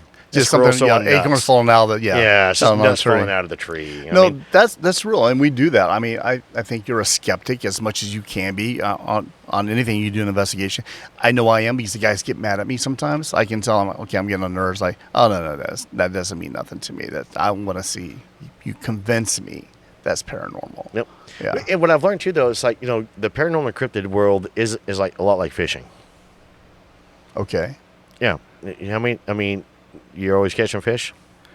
Not the way No. I fish. I'm lucky if I catch. I'll be one. honest with you. Yeah. The fishermen will tell you they spend hours on the lake to come back with 4 fish. Yeah. That's You know? real. That's Then why you I have don't. days- That's why I don't then you have fish. days, like I told you earlier today, we ran to a school of stripers over there, you know, on the bridge. And every cast was a fish. That's You know what I mean? amazing. Yeah. And so that's when you know it's hopping. But, you know, paranormal, investigating and cryptid investigating is a lot like fishing. Is a lot of down, boring time. And it's where a lot of times where if you hear a sound, you hear something, you automatically want to jump with, that's what it is. Yeah. That's what it is. No, that's real. You know, like the tracks and stuff like that I was looking at yesterday, I kept pointing them out. And I even said, too, there's armadillo. Armadillo are coming in here. They're rooting up. They're digging through here. This is what armadillos are doing. This is armadillo. This is armadillo, armadillo. And lo and behold, we caught an armadillo. A live armadillo right beside Jacob. Oh, you didn't hear the live show at all, did you? Yeah. No. So live armadillo right No. beside Jacob at night, during the nighttime, right beside him. I love it. He's like, I kept hearing stuff. So we got it on camera. So we found this poor armadillo trying to get away from us. But, that's what, and I even said, told you, armadillo. I'm going to go through and break down everything that it can be, like the sound, the growl that we heard. I can't look at you in the eye and say, yeah, that was Sasquatch. And be honest with you. Sure. I can't look at you in the eye and go, something growled at me, and it was not canine. Right. I know what a canine growl is. I know that sound. It was a deep, quiet growl. Just kind of a, what's up kind of thing. And enough for me to get my attention to look at, Ray and Jacob and go, we all heard that, right? And as soon as they acknowledged that we heard it, right behind us, because we were facing the direction the sound came from, right behind us was the tree knock. And it was not a, like what you hear on the, not to bash the shows, but not that loud bang, bang that you hear. Sure. It was a knock. It was definitely not a normal sound that you hear in the woods. Well, see, I love that because look what you got in that time. So you can make the case that, yeah, I think that was something cryptid, because this happened, then I got the tree knocked. And that's honest. And I love that. You're not trying to fabricate anything. Hey, this is what we saw. We heard this, and bam, we heard this. It's going to make you think, buddy, I think you're around something there. So I could have written off the growl and the tree knock until I found the knuckle print. That's amazing. So hopefully you're going to have that up. Did you have it up today when you? Yeah, I was on the pulled it road trying to get Yeah, here, no, man. I pulled it up. I still got some dirt on it. I want to make sure it sits for a couple of days before Sure. I try and get the dirt and everything off to try and look at it. But what's cool is that the leaf imprints in the print of the cast. Yeah, that's from cool. the knuckle when the knuckle pushed the leaf down into the mud. That's cool. Cool. And it looked like it had its hand sitting on the stump, and when it went to get up, it used its left arm to get up. because that was the impression I got was the left hand. That's amazing. Yeah, and then a picture of your hand beside it. That's good stuff. I was trying to get some good comparison. There were some other tracks up there, and I couldn't definitely say for sure what it was. There were some partial tracks, partial prints, and I wasn't going to try and cast anything partial. You know, I wanted to get some good evidence of it. There's some mud pushed up. You know, you could tell that a toe or two had been pushed up. One could have been deer. You know, there's a lot of could have beens, could have other things going on, but it was the game trails that were catching my attention. Was you could definitely clearly see where deer were going and where something bigger was going. Right. You know, and there was one spot to where it actually, you could tell something had come through the brush, crossed over from one property to the other over the fence, moved over and sat down into the weeds and was eating berries. That's awesome. That one area was clear of berries. That's Now, fantastic. all the berries were, around it, but something that sat down and was eating berries. So what'd you do when you saw that? Grinning like a Cheshire Absolutely, cat, like a absolutely kid in you a candy were. store. That's fantastic. You know? Yes. So, but no, it was great. Okay, so we covered the childhood growing Yeah. into. So when did you decide to start investigating and why? Well, I think like a lot of people, ghost hunters came on TV. Actually, Celebrity Paranormal, where they doing investigations, like they had Evander Holyfield and all these celebrities come and do this investigation with. I was enthralled by it. I loved it. That was so fun. And then Ghost Hunters came out. I'm like, oh yeah, I remember that. Oh yeah, I remember that. I've had this blocked off for such a long time. I remember this. I need to do this. I want to do something.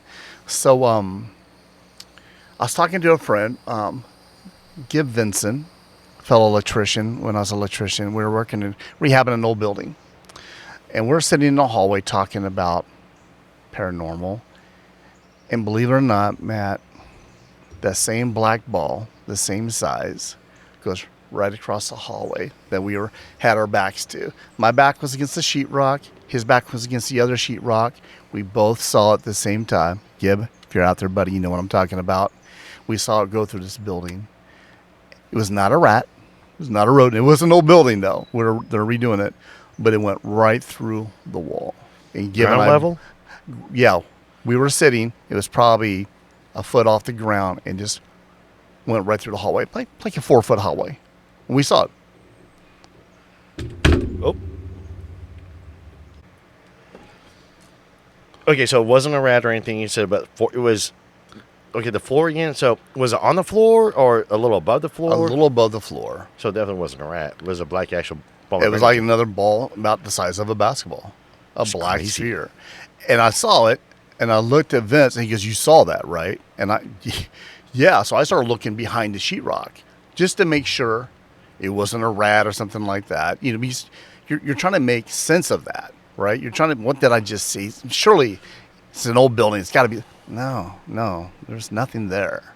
There's nothing there. That's crazy. It was crazy. And see, there was sheetrock up against the wall. So because it was under construction. That's what I'm trying to explain to you. And it went right through those 12 pieces of sheetrock right in front of us. Wow. Yeah. And we're just like... Well, that's definitely not like a rat or anything like that at all. No. And we did find out later on that there were suicides, there was deaths, there was drug overdoses in that building. Then the guy came out and bought it, and we were gutting the building. I think it's trapped energy. I think a lot of times that we see on a lot of hauntings is trapped energy. I think that, energy, good and or bad, gets trapped in locations. Mm-hmm. To where, our mental state, for some reason, we always want to lean towards negativity no matter what. More people are a half empty, glass half empty kind of person than a half full. Sure. And that's just how it is. We're envious of others. Oh, they got a nicer house. Oh, they have a nicer car. Oh, I won't forget when I got my Jeep. It was somebody made a comment and they were like, "Oh, it must be nice to have money."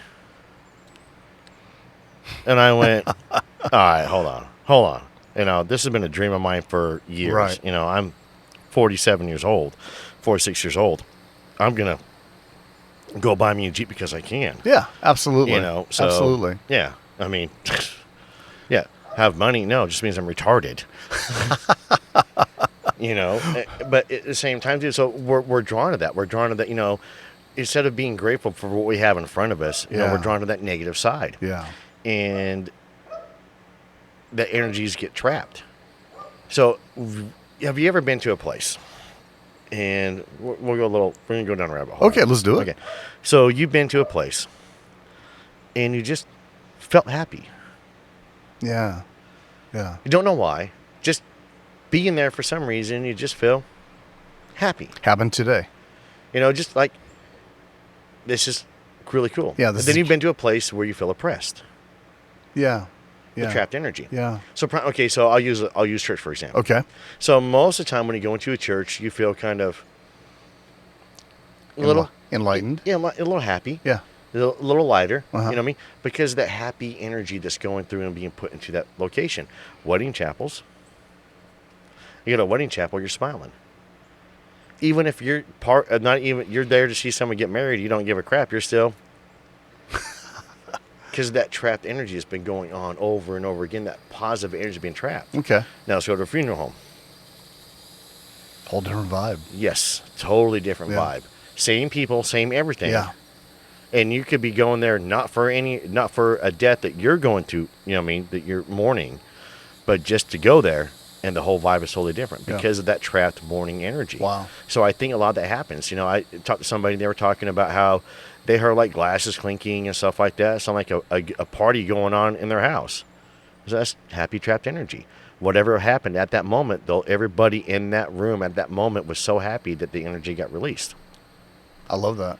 That's and great. It stays right there. Yeah, It stays, that's great. It stays I in like that area. Yeah. That's So I nice. think that's where a lot of some of this stuff comes from. That's my theory, though. No, I I mean, like it. So it's just I like one of my little theories.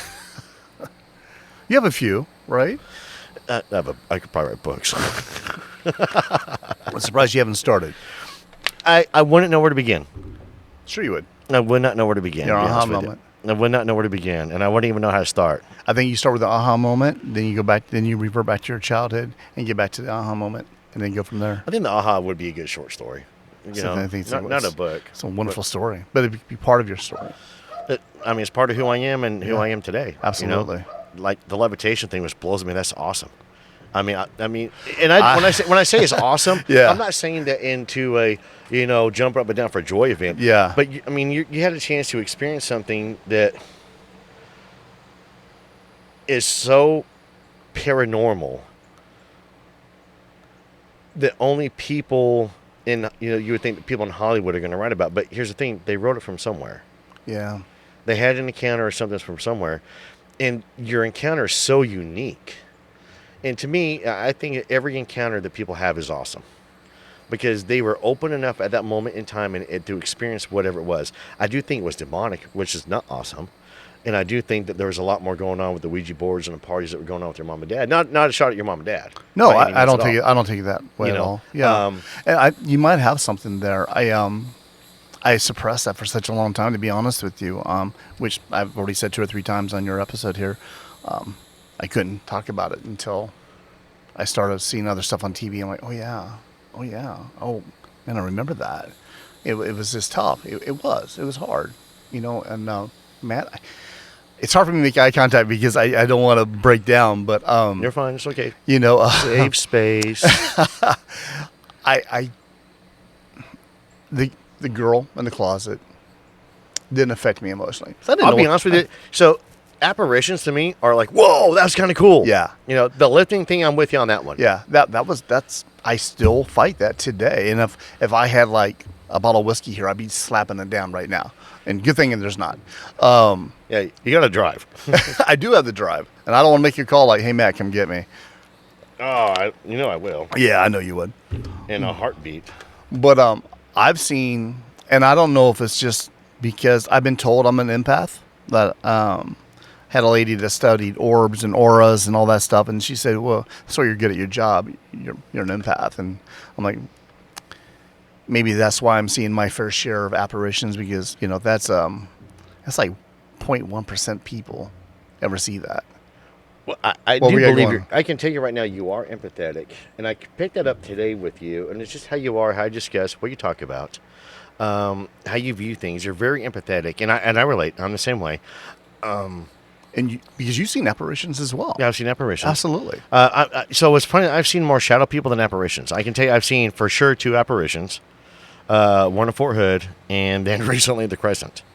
Other than that, it was shadow people. That's crazy. Or I've heard disembodied voices. What was your feeling? What was your mindset when you saw your first shadow person? Because I've seen one. So my first shadow person I was probably 3.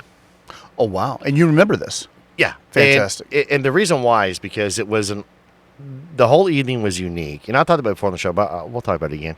My mom was a single mom. She was working 3 jobs. We had this little apartment. And my mom was doing her best what she could. And I want to say she was dating my stepdad at the time. I can't really be sure. You know what I mean? And she wasn't working one of her jobs, so she was home that night. And she had made hot dogs and macaroni and cheese, which was my favorite as a kid. Still is. Mine. I love hot dogs and macaroni and cheese. Absolutely. And so I was excited. And my little sister was just a baby. And we had those old floor TVs. Okay. Yeah, sure. I'm talking about that weighed 5,000 pounds. Yeah. And I was sitting on the floor, and she was letting me watch Benny Hill. My mom would never let me watch Benny Hill. And so I'm a kid watching Benny Hill going, I'm watching Benny Hill. This is that's cool. fantastic. And my mom was sitting on the floor next to me. She kept turning her head around looking. And then she made a gasping type noise that was enough to catch my attention. And that's when we saw the shadow hat man come out of the kitchen. Hat man. Yeah, had a hat. I describe it with one type of hat. My mom describes it with another hat. So we see the same figure, same off the ground, with the cape and everything, but with 2 different hats. Yeah, everything changes but that. Yeah, everything's the same but the hat. Mine was a top hat. My memory was a top hat. And hers is kind of like the Patty kind of fedora kind of hat. Okay. So similar style, but mine was distinctly a top hat. Right. Up top. And hers was kind of the lower fedora kind of Patty kind of hat thing. And came out of the kitchen, went into the bathroom. Came out of the bathroom. And it went to the room where my little sister was.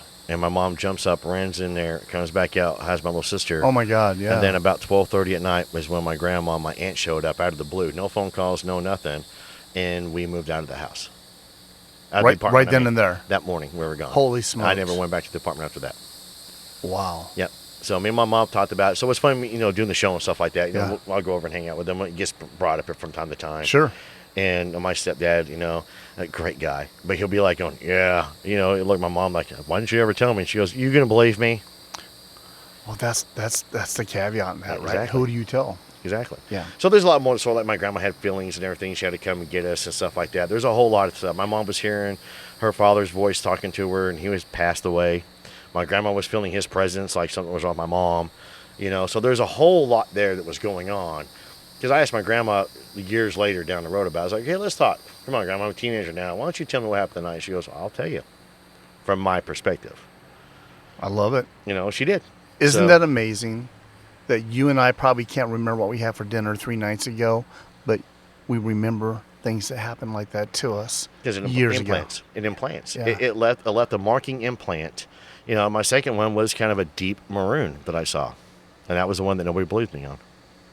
Well, do tell. Yeah, that was after that first one when we moved in with my grandparents. Okay. And so I was going to be a big boy and sleep in the basement. Okay. They had a fully furnished basement. My grandparents did. That's where the TV was. That's where we watched TV. I was asleep on the couch. I'm a big boy. I'm big and brave. I'm sleep on the couch. Absolutely. So that thing was stretched out across the window, staring at me. Yeah, huge, long, and normally shadow people. My theory on it. When you see them seeing you, they bolt. And it saw me seeing it, and it raised its head up like, hey, what's up? No way. Yeah, it had its head like this. And when I made eye contact, use my fingers in parentheses for eye contact. Sure. It raised its head up like that. And acknowledged. Almost like, what's up? And I flipped on, stared at the back of the couch, go away, go away, go away, go away. The kid thing. Yeah. I turned my head. It was still there. Oh, no. Turned my head back to the couch, go away, and I fell asleep that way. Yep. How traumatizing at that age. I go look for ghosts and stuff. What does that tell you? Well, means you want to know, you want the answers like me, right? Yeah. And I think that's, the cool part about what we do is that we are looking for the answers to stuff that happened to us that, really mess us up. And I wouldn't say mess us up, but it was an event that created a spark. And we're doing the interview fresh off of the investigation, up outside of Heber Springs. I don't want to mention the town yet. Yesterday. And one of the conversations we had was about that. And when you do have a cryptid paranormal encounter, people have certain ways of handling it. Nope, I saw a deer. Nope, I just saw a shadow. It was my imagination. Okay. I'm hearing things. All right. Or the scared, never again, it's not real. Nope, nope, nope, nope, nope, nope, nope, it's not there. I interviewed a guy who saw a UFO over Fort Carson, and his boss, they were like, you saw that? And he goes, no, I don't know what you're talking about. Refuse to acknowledge it. So where they won't. You get obsessed. I saw it. What is it? And now they're so far into it. Some people have a hard time with it. And then there's us. Okay, I saw it. What was it? Right. I want to know. The inquisitive minds. Right. And I think that, we are the explorers.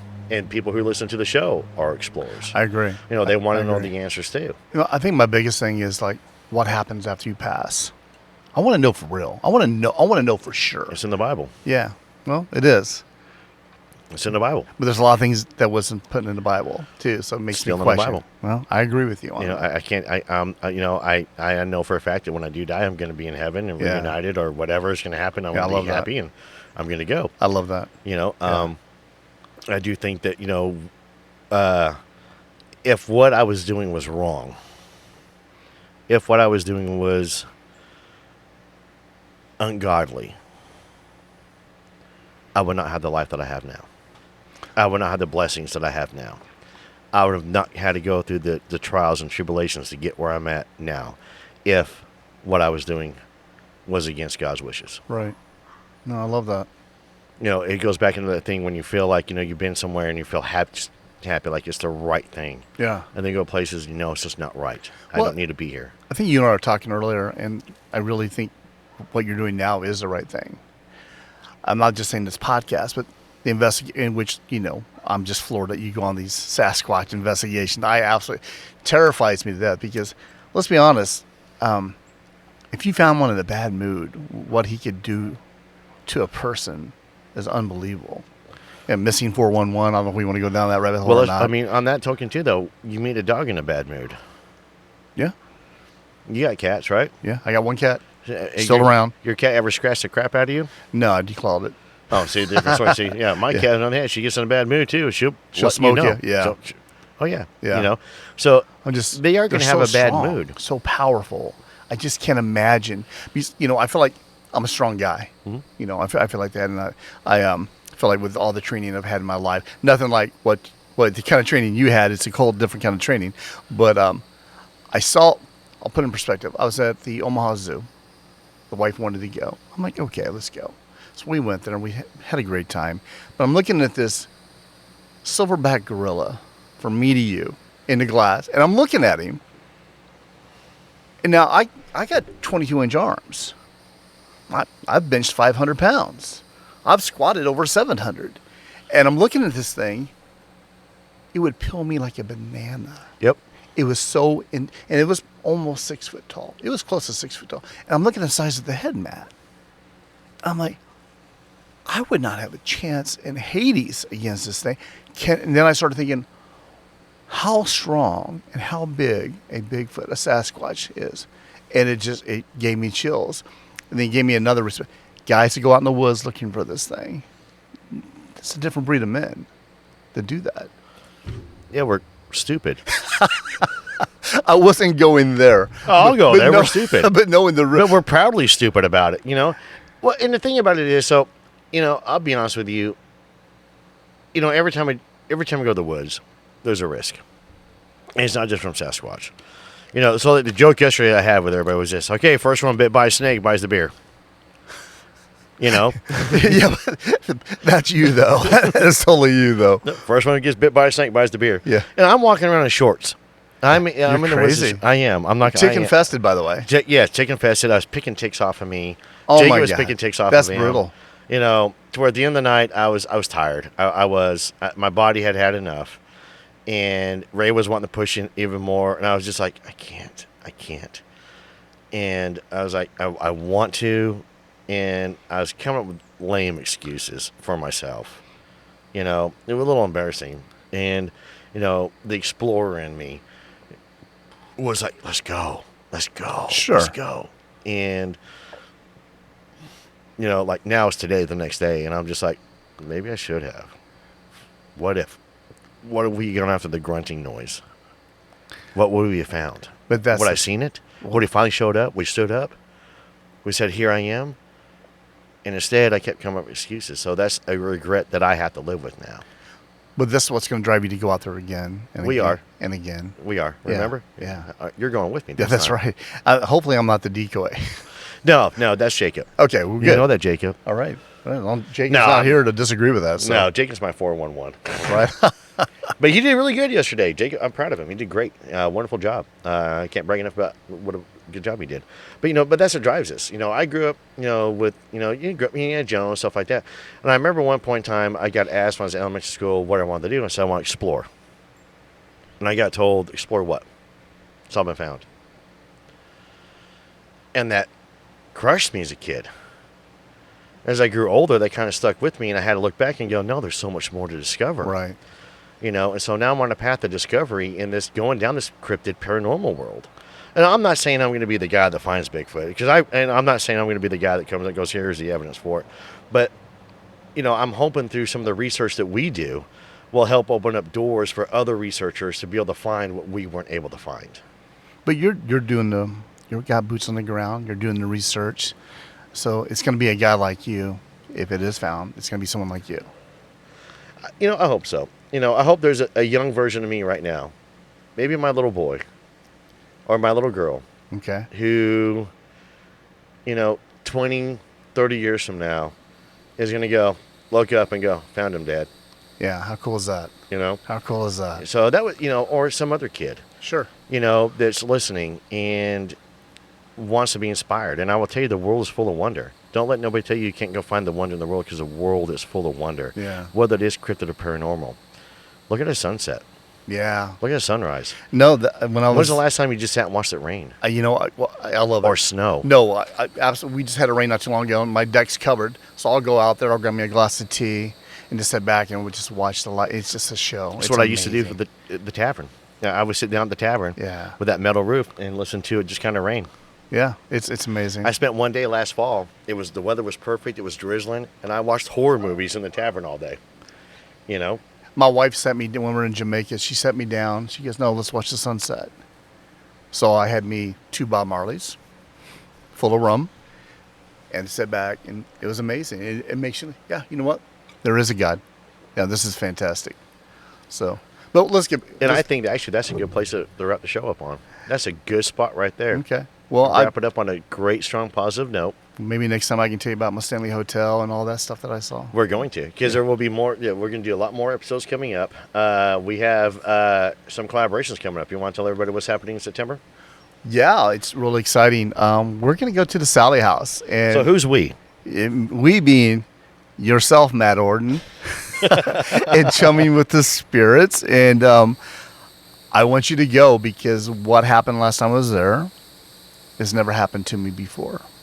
And what I saw should have frightened me, and it did not. And I want you there, because you for some reason you're a magnet for the paranormal, and I want to see it happen to you. I want to be the guy holding the camera, watching this happen to you. Make sure that I feel like a kid in a candy store. yeah, it's going to be fantastic. You're going to love it, and I'm excited about it. You're going to come hang out with me, Yep. and it's going to be good. We're going to have some good barbecue. I'm excited. We're going to throw down some beers. You get some Kansas City barbecue, folks. You know, your wife is invited as well. So if she was soon to be wife, I should say. Sorry about that. I'm putting the cart before the horse, but yeah, get you down there as well. So a lot of nice antique. I like antique, and so there's a lot of antique stores down there.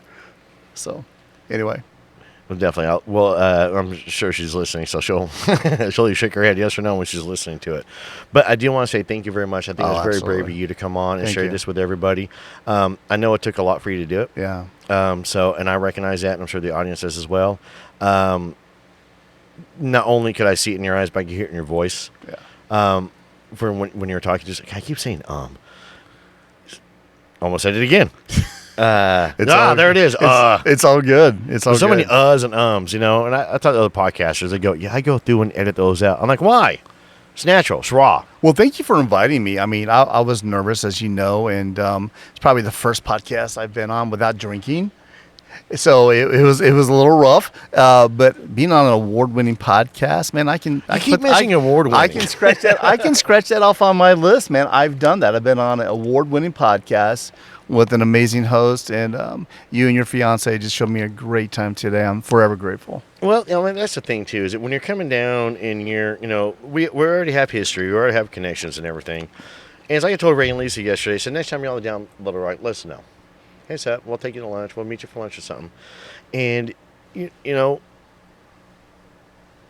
when people go through, and I said I was going to wrap this up, but when people, us, whatever, go through something cryptid, paranormal that leaves a mark on them,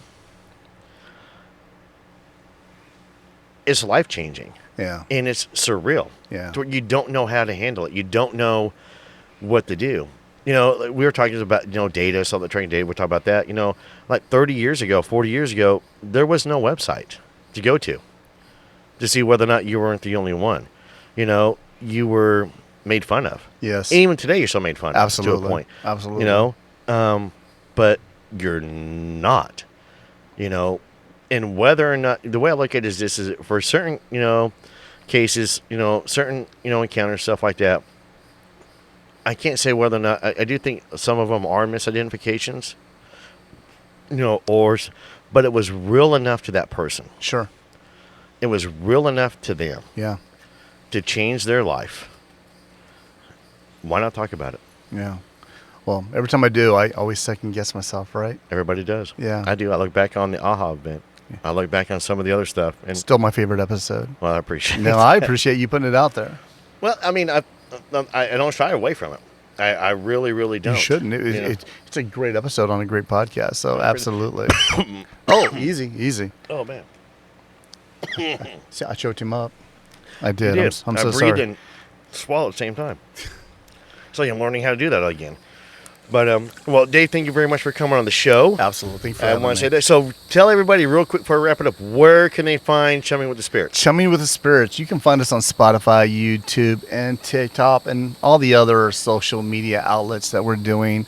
It's basically three oversized guys drinking and talking about haunted history and some of the stuff investigations we've been on, and sometimes we even put that evidence on the camera, which is fantastic. Love my guys that I co-host with, JD, Parachum. You guys are great for me. Your therapy for me. Thanks for letting a light drinker like myself hang out with two pros like yourself. And they are great guys. I'm not going to lie. That night after the live show and they came down, I was really hoping you were going to be able to come and join us. And they talked nothing but really good things about you. Oh, that's nice. So I'm glad you and me had a chance to sit down and talk. I had a chance to meet with, you know, Parachum and meet with, you know, JD. You know, JD came first before, so I had a chance to meet him the night before and visit and hang out. And so, I mean, y'all's passion and energy for what y'all are doing is commendable. It's amazing. It's awesome. Something to be proud of. Y'all have built a good following, a good fan base, and so by all means, be proud of what y'all have created. It's a lot of fun. You know, exactly. As long as you're still having fun with it, keep doing it because that's what we're doing over here. Yeah, we're still having fun, and we're gonna keep having fun. Well, and that's we're what gonna it's have about. A blast. Yeah. Well, you're gonna be around for a long time. Yeah, I'm not dying anytime No, soon. you got a great podcast, and I'm gonna say I'm your number one fan. I truly believe I am. I have my rock bands, which is Kiss is my number one, and I got my new podcast, which is Drunkencryptids. I freaking love it. It's amazing. I appreciate it. And we're only growing and changing. What do you think of the new intro? I love it. Are you kidding me? It's great. Me and the wife was listening to it on our way to Springfield and Nixon to see our grandkids and our children, and she absolutely had a great time listening to it. So John from Mitch Monsters Most actually had that done for me. Yeah, he's amazing. I know. I can't. Yeah, it was great. He sent it to me. And I sat on it for about a month and a half. Is that right? Yeah, I sat on it for about a month and a half. Well, you know, moving and the Utah trip and everything was going on. You had a lot going on, yeah. And I finally, you know, at somebody else's show, I started listening to it, and I called Tommy up and said, hey, that song that John sent, she goes, yeah. I said, use it, put in the intro. And he goes, are you serious? Yeah, kill the intro. I hate the intro. I hate our intro. And I don't hate the intro, you guys. It's pretty good. But I was like, okay, I'm over it. It's the same thing. Yeah. I want to change it up. That's what I mean by I hate it. And he goes, okay. And then I didn't realize he did a video because the Spotify version dropped before the YouTube version dropped. Okay. So I had it on YouTube. So later on I had it on Spotify. So later on that day, it popped up on YouTube when I hit it, and I looked at it going, "Oh, he made a video." Oh, I had no idea. Yeah, there's a video. I've only heard the music part of it. Oh, I'm sure the video. Yeah, I be done. definitely want to watch it. So it's great. So, but again, Dave, thank you so very much for coming thank on the you. show. And everybody out there, please go like and share Chumming with the Spirits. I promise you're not going to be disappointed. They're great. They're fun. They're full of knowledge and information as well. They do break down some really good theories. You want to look into it. Give them a listen. I promise you, listen once, you're going to come back and listen to them again. And if you've had an encounter and you want to come on the show, email me, drunkencryptids@gmail.com. Follow us on all your social media platforms. Please continue to like and share. I appreciate it, you guys. It means the world to me. Again, y'all, we're going to keep doing this no matter what. So, hey, keep following along, watch us grow, and who knows, maybe we'll finally make it to our own TV show eventually one day. So, until next time, keep on squatching.